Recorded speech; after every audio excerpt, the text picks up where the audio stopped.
अस्सलाम वालेकुम। चलिए जी बच्चों, एक पास पेपर के क्वेश्चन की तरफ मूव करते हैं। इंतहाई कॉम्प्रिहेंसिव सवाल है। मेरा मशवरा है जो लोग ये रिकॉर्डिंग देख रहे हैं, इससे पहले मैंने कुछ छोटे ब्रीफ सवालात कॉन्सेप्ट के लिए जो है वो आपके सामने जो है वो रखे थे। काइंडली उन चारों सवालों को अपने पास अच्छी तरह जो है वो नोट कर लीजिएगा। सारे के सारे कॉन्सेप्ट इसके अंदर यूज़ होंगे। सर ये सितंबर 21 का ना इंतहाई कॉम्प्रिहेंसिव सवाल है जो 15 मार्क्स का हमारे पास आ चुका हुआ है। इन्वेंट्री वैल्यूएशन चैप्टर नंबर 1 से आपके सिलेबस में से। सर आए ज़रा इस सवाल को देखें बारी बारी। सवाल में क्या क्या मसले मसाइल हैं। अगेन दोबारा से आपसे बात बोलूँगा, 2 से 3 आइटम आपके पास इस पूरे चैप्टर के अंदर होते हैं। एग्जामिनर ने वो सारे आइटम इस एक सवाल के अंदर आपके पास जो है वो फिट कर दिए हैं। तो ये सवाल सॉल्व करने के बाद आपके पास एक अच्छी अंडरस्टैंडिंग आ जाएगी कि एग्जामिनर आपसे क्या एक्सपेक्ट कर रहा है और अगले कुछ क्वेश्चंस के लिए आपको इसमें आसानी हो जाएगी। सर आए जरा सवाल की तरफ मूव करें। ये पेपर के अंदर जो है जनाब 15 मार्क का सवाल था जिसकी रिक्वायरमेंट नंबर ए, ये हम थोड़ी देर बात करेंगे। इनफैक्ट मेरा मशवरा है कि शुरू का लेक्चर अगर आपने देख लिया है तो इस लेक्चर का पहला पार्ट देखने के बाद आप काइंडली ये रिक्वायरमेंट नंबर ए खुद से जो है वो सॉल्व करें, लेकिन इसको सॉल्व जो है वो आप ज़रूर एक दफ़ा करें अपने रजिस्टर में। सिंपल सी बात पूछ रहा है जनाब, identify any 4 situations under which the cost of inventory में एक्सीड इट्स NRV। बोल रहा है वो सिचुएशन बताओ, वो पोटेंशियल 4 सिचुएशन बताओ जिसमें आपके प्रोडक्ट की कॉस्ट उसकी मार्केट प्राइस से, उसकी NRV से, बेचने के बाद जो आप रियलाइज करेंगे उससे बढ़ जाती है। हमने पहले लेक्चर के अंदर एक छोटी सी बात जो है वो की थी। ये ज़रा एक मैं आपके सामने दोबारा स्क्रीन खोल दूं। सर ये 4 सिचुएशन ये हैं आपके पास, ये जिनकी फॉर्म के अंदर आपके पास आपकी इन्वेंट्री की जो कॉस्ट है ना वो आपकी NRV से बढ़ जाती है। सर एक तो ये है कि आपकी इन्वेंट्री जो वेयर हाउस में है, किसी काम के दौरान वो इन्वेंट्री जो है वो डैमेज हो जाए, जाहिर सी बात है वो ख़राब हो चुका है तो वो सेम रेट के अंदर नहीं जाएगा, बनने की कॉस्ट ज़्यादा थी, अब आप बेचने जाएंगे आपको सेम रेट नहीं मिलेगा। सर दूसरा ऑप्शन ये है कि जो इन्वेंट्री आपने बना के रखी हुई थी, टेक्नोलॉजी अपग्रेड होने की वजह से या मार्केट में नया माल आने की वजह से वो जो पुराना माल आपके पास इन्वेंट्री के अंदर था वो ऑब्सोलीट हो गया है, आउटडेट हो गया है, अब वो सेम रेट के अंदर नहीं सेल हो सकता। सर तीसरा ऑप्शन आपके पास ऑब्वियसली ये है कि आपने माल तो बना के रखा था, सब कुछ सही था, ना ख़राब हुआ ना ऑब्सोलीट हुआ, लेकिन मार्केट के अंदर, इंटरनेशनल मार्केट के अंदर प्राइसेस जो हैं वो गिर गई हैं, जिसकी वजह से उस माल को आप उस रेट पे नहीं बेच सकते जिस रेट पे आपने बेचने की नियत बांधी थी। आपने 50 रुपये का आइटम बनाया था, 60 रुपये का आपने बेचना था, लेकिन मार्केट में प्राइसेस ही जो है वो गिर गई हैं, तो अब आप 40 रुपये से ऊपर का नहीं बेच सकते, तो अब आपको उसको 40 रुपये पर रिकॉर्ड करना पड़ेगा। सर चौथा ऑप्शन ये आपके पास हो सकता है कि जनाब आपकी जो इन्वेंट्री की वैल्यू है ना, जो आप इन्वेंट्री को पूरा करने के लिए जो आपने कॉस्ट खर्च करनी है ना, उस कॉस्ट की प्राइसेस आपके पास बढ़ना स्टार्ट हो गई है। ये चारों चीज़ें एग्जामिनर ने आपके सामने सवाल के अंदर जो है वो है रखी हुई। सर आए जरा इस सवाल को देखें। सवाल के अंदर एक 13 मार्क्स की और रिक्वायरमेंट आपके पास है। कह रहे जनाब, prepare entries to record the adjustment that need to be incorporated for correct valuation of inventory. आपने इन्वेंट्री की वैल्यू जो है वो निकालनी है। हमेशा मैं आपको पहले से सवाल के अंदर ये बात बता दूं, आपको इस सवाल में ना हर आइटम की 4 इन्वेंट्री आइटम इसने आपको जो है वो दिए हुए हैं। ये इन्फॉर्मेशन सारी ना डाइसेक्ट करने के बाद आपने बेसिकली इसके ना कॉस्ट और NRV के 2 हिस्सों में ब्रेक करना है। लेकिन ब्रेक करने के बाद इस सवाल का जो क्लोजर है ना वो इंतहाई इंटरेस्टेड है। आपने सवाल को क्लोज करना है एंट्रीज की फॉर्म में कि हमने पहले किस बेस पे रिकॉर्ड किया था और अभी किस बेस पे रिकॉर्ड किया है। तो बेसिकली इस चैप्टर में जितने कॉन्सेप्ट है ना वो सारे कॉन्सेप्ट इसके अंदर आपके पास आ रहे हैं। और एक छोटी सी रिक्वायरमेंट है, determine the adjusted value of inventory as at 30 June 2021। साल के एंड पे हम अपनी बैलेंस शीट में इन्वेंट्री की वैल्यू क्या लेके जाएंगे। सर आए without further to do direct question के ऊपर जंप मारें और देखें सवाल में मसले क्या थे। मैं दोबारा बता रहा हूँ, ये सवाल हम नॉर्मली सॉल्व नहीं कर रहे, हम इस सवाल में ये देख रहे हैं कि एग्जाम में अगर ये सवाल आपके सामने आ जाए तो आपने पिक किस तरह से करना है। सर कह रहे हैं जनाब, Orange Limited manufacture 4 products, the information related to its inventory of each product for the year ended 30 June 2021 is as follows. साल एंड हो गया, इन्वेंट्री का रिकॉर्ड आपके सामने। सर ये इसने आपको बता दिया जनाब, हमारी क्लोजिंग इन्वेंट्री में ना ये 4 आइटम हमारे पास रखे हुए हैं और ये उन चारों आइटम की टोटल क्वांटिटी हमारे पास वेयर हाउस के अंदर है। सर फिर इसने आपको ये भी बता दिया कि इन चारों आइटम की cost per unit using weighted average method 800, 700, 900 और 1275 रुपये आ रही है respectively for all these 4 items. साथ में ना सिर्फ इसने आपको कॉस्ट दी हुई है, इसने आपको चारों आइटम्स की सेलिंग प्राइस भी दी है। लेकिन इस सेलिंग प्राइस को जो इसने आपके सामने मेंशन की है, this is inclusive of 10% sales tax. इसका मतलब इस कीमत के अंदर, इस रेट के अंदर सेल्स टैक्स की अमाउंट भी शामिल है। और आपको याद होगा सेल्स टैक्स की अमाउंट वो पैसा है जो हमारी जेब में नहीं जाता। सर फिर इसने आपको बताई है variable selling cost per unit, अगर हमें इस आइटम को बेचना है तो हमें एक सेलिंग कॉस्ट भी इनकर करनी पड़ेगी। और एक मजे का आइटम भी दिया हुआ है, इसने बोला है जनाब इन 4 इन्वेंट्री आइटम्स में से ना 2 हमारे पास ऐसे हैं जिसकी टोटल इन्वेंट्री में से कुछ आइटम हमारे पास वेस्ट हो गए हैं। जो बच्चे ये सवाल की रिकॉर्डिंग देख रहे हैं, मेरा मशवरा है कि ये सवाल खोलने के बाद कॉम्प्रीहेंसिवली क्वेश्चन एक दफ़ा रीड करें सुकून से, रिकॉर्डिंग को छोड़ दें आप। वो पूरा करने के बाद फिर आप जब ये रिकॉर्डिंग प्ले करेंगे तो आपको इस सवाल में ज़्यादा बात जो है वो अच्छे से आएगी समझ में। सर इसके बी के हमारे पास 25,000 यूनिट्स हैं, 4,000 यूनिट्स हमारे पास डिफेक्टिव हो चुके हुए हैं, पड़े पड़े ज़ाया हो गए हैं, वेस्ट हो गए हैं, कोई भी रीज़न है जिसकी वजह से वो आइटम अब उस रेट पे नहीं जा रहा जिस रेट पे जो है वो जाना चाहिए। सर फिर इसमें बोला है rework cost per defective unit. ये डिफेक्टिव 2400 यूनिट जो मेरे पास हैं, मैं चाहूँ तो एक यूनिट को 260 रुपये खर्च करके सही करके भी मार्केट के अंदर बेच सकता हूँ। कुछ एडिशनल इन्फॉर्मेशन उसने नीचे रखी है, आए बारी बारी बात करें। पहले पॉइंट में बोल रहा है, कह रहा है during physical inventory count of product C a discrepancy of 900 completed units were observed. कह रहा है जब हमने इन्वेंट्री काउंट किया ना तो सी के अंदर 900 यूनिट्स का एक ब्लंडर हमारे सामने आया। ब्लंडर क्या था? ब्लंडर ये था, on investigation it was found that 5,600 unit supplied to a customer were erroneously recorded at 6,500। कह रहा है हमने कस्टमर को बेचे हैं 5,600 यूनिट। अच्छा, यहां पे एक छोटी सी बात मैं आपके सामने करूंगा। आपको याद होगा जॉब ऑर्डर कॉस्टिंग के अंदर और एंट्रीज के टॉपिक के अंदर हम जब फिनिश गुड को प्रोड्यूसर कर दिया करते थे तो कस्टमर के पास जब फिनिश गुड ट्रांसफर हुआ करता था तो हम लोग कस्टमर के पास फिनिश गुड ट्रांसफर करते हुए एक एंट्री पास किया करते थे। जो एंट्री होती थी cost of goods sold account debit और फिनिश गुड्स अकाउंट या इन्वेंट्री अकाउंट क्रेडिट। सर ये एंट्री हम तब पास करते थे, अगर आपको याद हो, और अगर आपको नहीं याद तो मेरा मशवरा है कि एक दफ़ा वो पुराने लेक्चर देख लें, it's very important. Sir finish good को जब हम कस्टमर के साथ कस्टमर को डिस्पैच कर देंगे, जब फिनिश गुड को हम बेचने के लिए कस्टमर की तरफ जो है वो रवाना कर देंगे या वेयर हाउस को ट्रांसफर कर देंगे या डिस्ट्रीब्यूशन डिपार्टमेंट को ट्रांसफर कर देंगे, तो हम एक ये एंट्री पास किया करते थे। वो बोल रहा है हमसे गलती हो गई है। गलती ये हो गई है, ट्रांसफर तो किए 5,600 यूनिट, लेकिन हमने गलती से उसको 6,500 जो है वो रिकॉर्ड कर लिया। आप थोड़ी देर के लिए सवाल में एज्यूम कर लें, थोड़ी देर के लिए सवाल में एज्यूम कर लें कि एक यूनिट 1 रुपये का था। अगर एक यूनिट 1 रुपये का था तो इसका मतलब मुझे असूलन एंट्री पास करनी चाहिए थी cost of goods sold account debit finish goods account credit by 5,600 रुपये। लेकिन मैंने किया क्या? सर आपने गलती से 5,600 के बजाय 6,500 रुपये की एंट्री रिकॉर्ड कर ली है, ज़्यादा एंट्री रिकॉर्ड कर ली है, 900 यूनिट की एंट्री ज़्यादा रिकॉर्ड कर दी है। तो अब मैं सिंपल सा काम क्या करूंगा? सर अब मैं सिंपल सा काम ये करूंगा कि मैं इस इन्वेंट्री को रिवर्स कर दूंगा कि भैया ये फिनिश गुड जो मैंने 6,500 ट्रांसफ़र गलती से लिख दिए हैं वो 5,600 थे, कम कर दो इनको। तो फिनिश गुड को जो है मैं डेबिट कर दूंगा और cost of goods sold account को अपने पास क्रेडिट कर दूंगा। सर आगे अगर मैं रीड करने जाऊं इस सवाल को तो आगे मुझे बोल रहा है जनाब the defective units can be sold in the market eight 60% of the current retail price without incurring any rework and selling cost. कह रहा है यार डिफेक्टिव यूनिट जो है ना खराब हो गया है, उस पर सेल्समैन को पूरा कमीशन पे करने की जरूरत नहीं है। हाँ हम एक काम जो है वो कर सकते हैं। वो एक काम हम क्या कर सकते हैं? वो एक काम हम ये कर सकते हैं मेरे भाई, वो एक काम हम ये कर सकते हैं इसके अंदर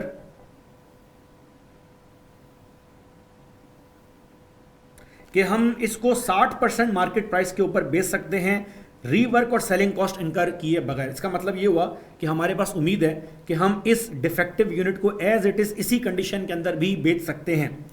फिर तीसरा और आखिरी पॉइंट बोल रहा है due to decrease in raw material prices the product similar to B and D offered by the competitors are available in a market at a discount of 15 and 20% respectively. इसका मतलब कि मार्केट में हमारे competitor ने price कम कर दिया, international market के अंदर प्राइस कम हो गई है, company would have to adjust its sales price accordingly. इसका मतलब ये जो सेलिंग प्राइस हमें दी हुई है ना मेरे भाई, आउटडेटेड है। इन्वेंट्री काउंट करते वक्त हमें पता चला कि इस आइटम को इस रेट के ऊपर अब हम दोबारा सेल नहीं कर सकते, हमें रेट को कम करना पड़ेगा।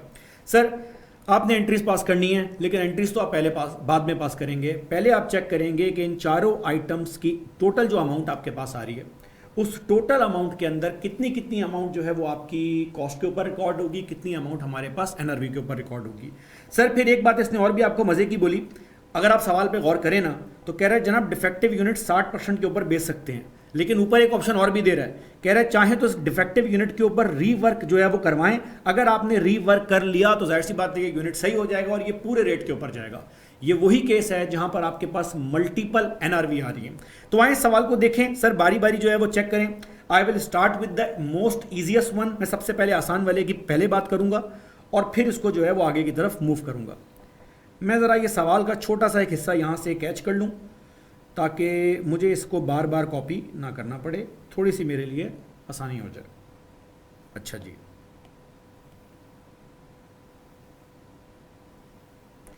चलें जी सर, बारी बारी बात करते हैं चारों आइटम्स के ऊपर। मैं यार ये तो दोबारा से कॉपी हो गया। मैं काम करता हूँ, सबसे पहले मैं खोल लेता हूँ अपने पास पार्ट डी, और पार्ट डी को सबसे पहले मैं सॉल्व कर लेता हूँ क्योंकि वो मुझे आसान लग रहा है, इसके अंदर किसी किस्म का फड्डा नहीं है। अच्छा जी सर, इन्वेंट्री आइटम जो डी है ना मेरे पास, ये मेरे पास है टोटल 8,000, 1275 की इनकी कॉस्ट है। रिटेल प्राइस 1980 है टैक्स शामिल करने के बाद, लेकिन कह रहा है मार्केट में प्राइसेस हो गई हैं कम। तो पहले मुझे ये बताएं मेरे भाई, इन 8,000 यूनिट्स को मैं किस बेस के ऊपर रिकॉर्ड करूँगा? तो सर ये इंतहाई आसान है। ये मेरे पास मेरे भाई आ रहे हैं डी के 8,000 यूनिट्स, ठीक है। इन्वेंट्री को रिकॉर्ड करने के लिए हमारे पास रूल हुआ करता था कि हम इन्वेंट्री को रिकॉर्ड करते थे लोअर ऑफ कॉस्ट और एनआरवी। अगर इस आइटम की कॉस्ट की बात करूं तो ये आइटम की कॉस्ट मुझे आ रही है 1275 रुपये। या तो मैं इसको 1275 रुपये रिकॉर्ड करूंगा सर, या फिर मैं काम ये करूंगा कि मैं इसके अंदर ये चेक कर लूंगा कि मैं इसकी एनआरवी जो है वो अपने पास रिकॉर्ड कर लूंगा। सर मैं अगर इस आइटम की एनआरवी रिकॉर्ड करने जाऊं तो मेरे पास इस आइटम की ग्रॉस सेलिंग प्राइस आ रही है मेरे भाई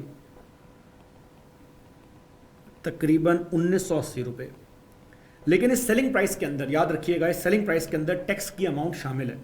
सर टैक्स कितना है? 10%। इसका मतलब ये हुआ कि ये 1980 रुपये का जो आइटम मेरे पास है इसमें 1.10 टैक्स की अमाउंट शामिल है। तो जब मैं इसमें से टैक्स की अमाउंट एडजस्ट करूंगा तो मुझे आइडिया होगा जनाब कि मेरे पास इस आइटम का सेल्स टैक्स आ रहा है 180 रुपये, विच अफेक्टिवली मीन्स कि मेरी जेब में जो पैसे आ रहे हैं वो आ रहे हैं 1800 रुपये। याद रखिएगा पिछली रिकॉर्डिंग के अंदर मैंने आपसे बात बोली थी, सेल्स टैक्स मेरे बच्चे दोबारा बता रहा हूँ जो लोग फर्स्ट टाइम ये रिकॉर्डिंग देख रहे हैं। सर ये जो हमारे पास सेल्स टैक्स की अमाउंट होती है ना, ये हमारी जेब में नहीं जाती। सेल्स टैक्स गवर्नमेंट का पैसा है, गवर्नमेंट के पास जाना है, तो इसका मतलब मेरी जेब में 1800 रुपये आना है। लेकिन एक मसला ये है कि ये आइटम के बारे में एग्जामिनर ये बोल रहा है कि जनाब मार्केट रेट जो है वो गिर गए हैं। सर पॉइंट नंबर 3 दोबारा पढ़ रहा हूँ, कह रहा है due to a decrease in raw material price the product similar to B and D offered by the competitors are available in the market at a discount of 15 and 20%। इसका मतलब मैं इसको पूरे रेट के ऊपर नहीं बेच सकता, मुझे 20% का डिस्काउंट देना है।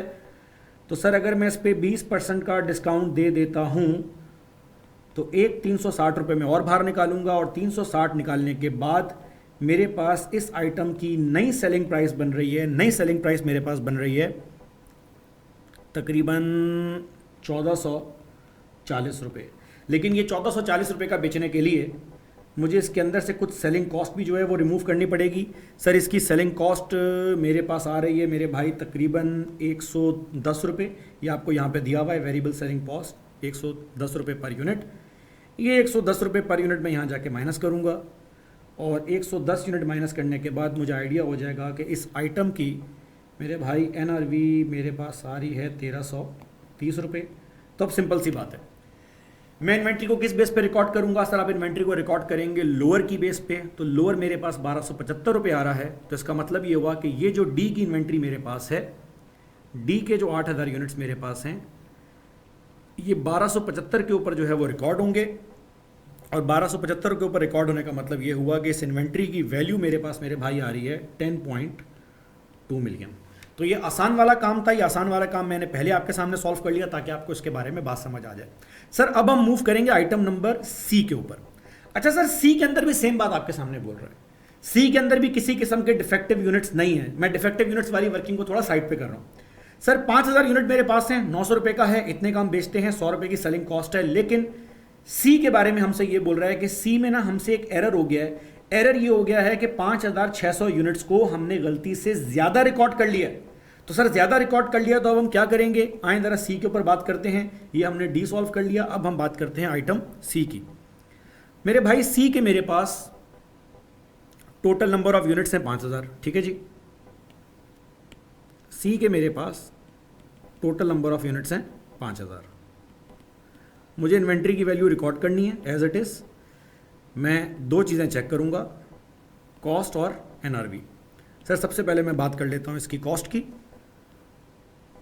अच्छा, अगर मैं सी की बात करूं मेरे भाई, तो सी की कॉस्ट मेरे पास आ रही है 900 रुपये। ठीक जी, तो सी की कॉस्ट मेरे पास 900 रुपये आ रही है। मैं यहाँ जाके रिकॉर्ड कर लेता हूँ इसको। सी की कॉस्ट मेरे पास आ रही है 900 रुपये, या तो मैं इसको इस बेस पे रिकॉर्ड कर लूँगा। सर या मैं इसकी निकालूंगा एनआरवी। अच्छा, अगर मैं एनआरवी इसकी निकालने जाऊँ तो एनआरवी निकालने के लिए मुझे छोटी सी एक वर्किंग जो है वो अपने पास सॉल्व करनी पड़ेगी। सर इस आइटम की ग्रॉस सेलिंग प्राइस मेरे पास आ रही है 1320 रुपये। अच्छा, इस ग्रॉस सेलिंग प्राइस के अंदर टैक्स भी शामिल है। सर 10% टैक्स है। 1320 को आप 1.1 से जो है वो डिवाइड कर दीजिएगा अपने पास। तो जब मैं सेल्स टैक्स की अमाउंट इसमें से माइनस करूंगा तो सेल्स टैक्स की अमाउंट आ रही है 120 रुपये। सर ये 120 रुपये निकालने के बाद मेरे पास नेट सेलिंग प्राइस आ जाएगी इस आइटम की तकरीबन 1200 रुपये। और इस 1200 में से जब मैं सेलिंग कॉस्ट माइनस करूंगा इसकी, तो सेलिंग कॉस्ट तकरीबन 100 रुपये है, जिसका मतलब ये हुआ कि इस आइटम की एनआरवी मेरे पास आ रही है 1100 की। अब सिंपल सी बात, सर मेरे पास कॉस्ट भी आ गई है, एनआरवी भी आ गई है, प्रिंसिपल मुझे याद है। प्रिंसिपल क्या था? प्रिंसिपल ये बोलता है जनाब आपने जब इन्वेंट्री रिकॉर्ड करनी है ना, inventory should be recorded at lower of cost और लोअर ऑफ एनआरवी। तो मैं इसको एनआरवी के ऊपर 900 रुपये के ऊपर रिकॉर्ड करूंगा। लेकिन इस सवाल का मसला ये है कि मुझसे गलती ये हो गई है, ये 5000 यूनिट जो इन्वेंट्री में दिए हुए हैं ना, ये 5000 यूनिट है ही नहीं, ये 5000 से ज़्यादा यूनिट है। क्योंकि सवाल में उसने मुझे ये बोला कि मैंने कस्टमर के पास ट्रांसफ़र किए हैं 6500 यूनिट कस्टमर के पास ट्रांसफ़र किए हैं 5600 यूनिट, लेकिन मैंने 5600 रिकॉर्ड करने के बजाय गलती से 6500 रिकॉर्ड कर दिए हैं। तो यकीनन मैं अब इस अमाउंट को रिवर्स करूंगा। तो सबसे पहले तो मैंने निकाल दी वैल्यू मेरे पास आ गई है 900 रुपये की। इसका मतलब ये हुआ मेरे भाई, इसका मतलब ये हुआ कि ओरिजिनली जो मेरी इन्वेंट्री की वैल्यू बनती है वो ये बनती है 900 रुपये का एक यूनिट है, और मेरे पास इन्वेंट्री में पड़े हैं 5900 यूनिट। सर कैसी बातें कर रहे हैं, सवाल में तो लिखा हुआ है 5000। बेटा सवाल में साथ में एक बात और भी लिखी है, 5600 यूनिट बेचे थे लेकिन तुमने गलती से 6500 रिकॉर्ड कर लिए। जब तुम्हें ये गलती पता चली तो तुम्हें पता चला कि तुमने गलती से 900 यूनिट ज़्यादा बेचना रिकॉर्ड कर दिया, हालांकि बेचे नहीं है। तो इन्वेंट्री 5000 की नहीं होनी चाहिए, इन्वेंट्री होनी चाहिए 5900 यूनिट की।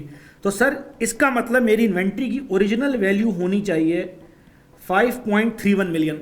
लेकिन ये गलती ढूंढने से पहले मेरी इस इन्वेंट्री की जो रिकॉर्डेड वैल्यू थी वो कितनी थी? सर लोअर ऑफ कॉस्ट और एनआरवी का फैसला तो आपने जो है वो कर लिया है, कॉस्ट के ऊपर रिकॉर्ड करना है। सर आपने 5900 के बजाय ना गलती से 5000 यूनिट जो है वो काउंट कर लिए थे, तो आपने गलती से 4.5 मिलियन की अमाउंट रिकॉर्ड कर ली थी, हालांकि 5.31 मिलियन की अमाउंट होनी चाहिए।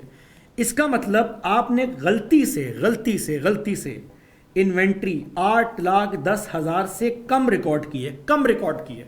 तो अब क्योंकि मुझे इन्वेंट्री की वैल्यू को सही करना है, तो आपको याद होगा फिनिश गुड जब बेचा करते थे तो आप कॉस्ट ऑफ गुड्स सोल्ड और फिनिश गुड अकाउंट क्रेडिट की एंट्री पास करते थे। अब मैं क्योंकि इस अमाउंट को जो है वो रिवर्स करने जा रहा हूं, तो अब मैं इसकी एंट्री अपने पास मेरे बच्चे पास करूंगा।